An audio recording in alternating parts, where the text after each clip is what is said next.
बांग्लादेश के हालात पर भारत में राजनीति के सुर कितने बुलंद हैं, अब पटियाल इसका एक छोटा सा ऑडियो वीडियो ट्रेलर आपको दिखाएगा।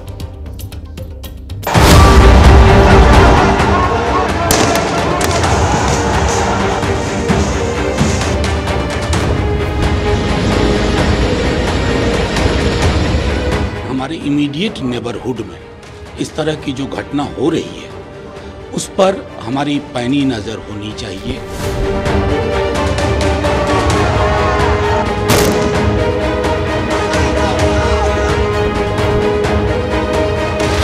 हम वहाँ के लोकतंत्र के लिए और शेख हसीना के जीवन के लिए चिंतित हैं।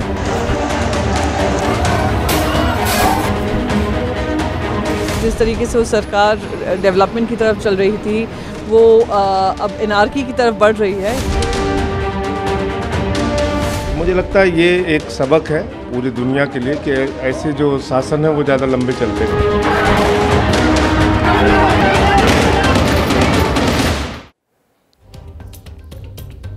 भारत के लिए बांग्लादेश की अस्थिरता के क्या मायने हैं, अब पटियाल इसका परीक्षण करेगा। भारत पर बांग्लादेश की इंस्टेबिलिटी का कितना असर पड़ेगा, चलिए आपको यह बताता हूं।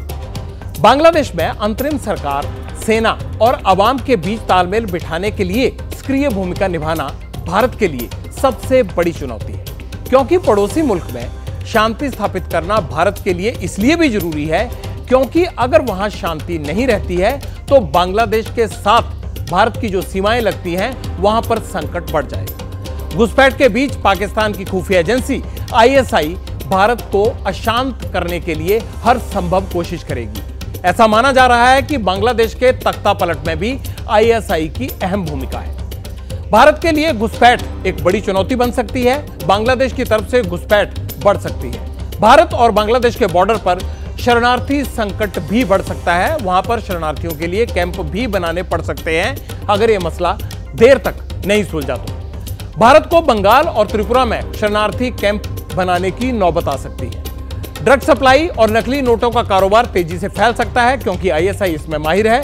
भारत की आंतरिक सुरक्षा के लिहाज से ये सभी बड़े पहलू हैं और इनकी अपने आप में बहुत अहमियत है।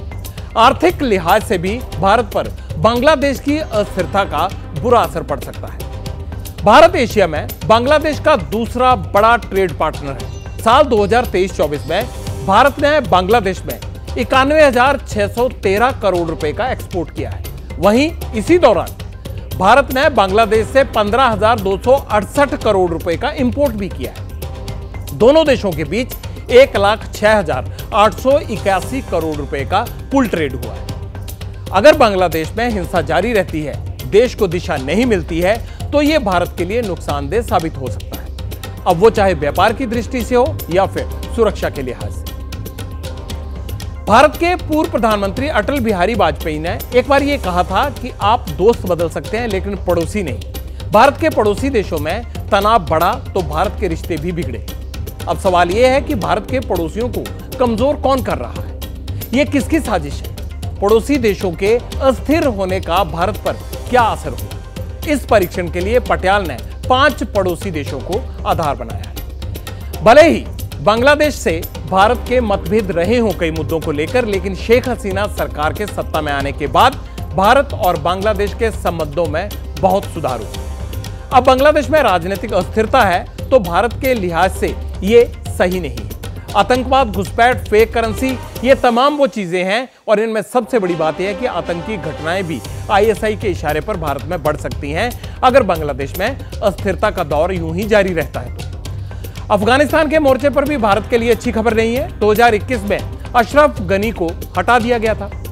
अफगानिस्तान पर तालिबान का शासन हो गया। इसके बाद भारत अफगानिस्तान के संबंधों पर भी बुरा असर पड़ा। अफगानिस्तान में सत्ता परिवर्तन के पीछे चीन का हाथ माना जाता है। भारत का एक पड़ोसी म्यांमार है। फरवरी 2021 में म्यांमार में सेना ने चुनी हुई सरकार का तख्ता पलट कर दिया। आर्मी चीफ मिन आंग ने देश पर कब्जा जमा लिया। म्यांमार के राजनीतिक अस्थिरता की स्क्रिप्ट भी बीजिंग से ही लिखी गई थी। अब पड़ोसी मुल्क नेपाल की बात कर लेते हैं। 14 जुलाई 2014 को KP शर्मा ओली नेपाल के प्रधानमंत्री बने थे। तब चीन के साथ उन्होंने दोस्ती निभाई। सीमा पर भी विवाद हुआ था। ओली ने हाल ही में फिर से बतौर PM सत्ता संभाली है। हालांकि अब की बार ओली का रुख भारत को लेकर स्पष्ट है। मालदीव के साथ भी भारत के रिश्ते मधुर नहीं है। 17 नवंबर 2023 में मोहम्मद मोइजू मालदीव के प्रेसिडेंट बने। मोइजू चीन समर्थक हैं। चंद रोज पहले चीन के उकसावे में मालदीव ने भारत के सैनिकों को वापस भेज दिया था। श्रीलंका भारत का अच्छा पड़ोसी है, लेकिन 2022 में राष्ट्रपति गोटबाया राजपक्षे के खिलाफ विद्रोह छोड़ा। इसके बाद क्या हुआ? उन्हें सत्ता से बेदखल कर दिया गया। श्रीलंका में इस राजनीतिक अस्थिरता के पीछे भी चीन का ही हाथ बताया जाता है। अभी 1 अगस्त की बात है। भारत के विदेश मंत्री ने पड़ोसी मुल्कों से रिश्तों पर एक बड़ी बात कही। उन्होंने कहा कि ऐसे अस्थिर माहौल में पड़ोसी देशों के साथ संबंध निभाना बड़ा मुश्किल है। भारत के पड़ोसियों का कमजोर होना भारत के लिहाज से कितना गंभीर है, इस पर हमने डिफेंस एक्सपर्ट से बात की है। आप भी सुनिए।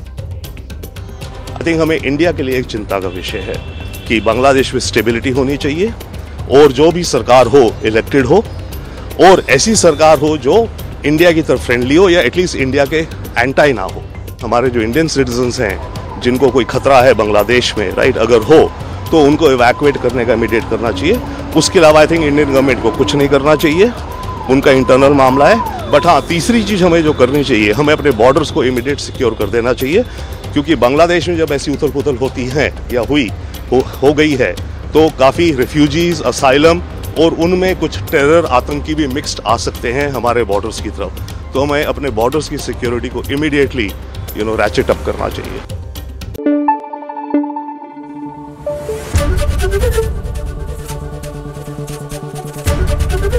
एबीपी न्यूज आपको रखे आगे।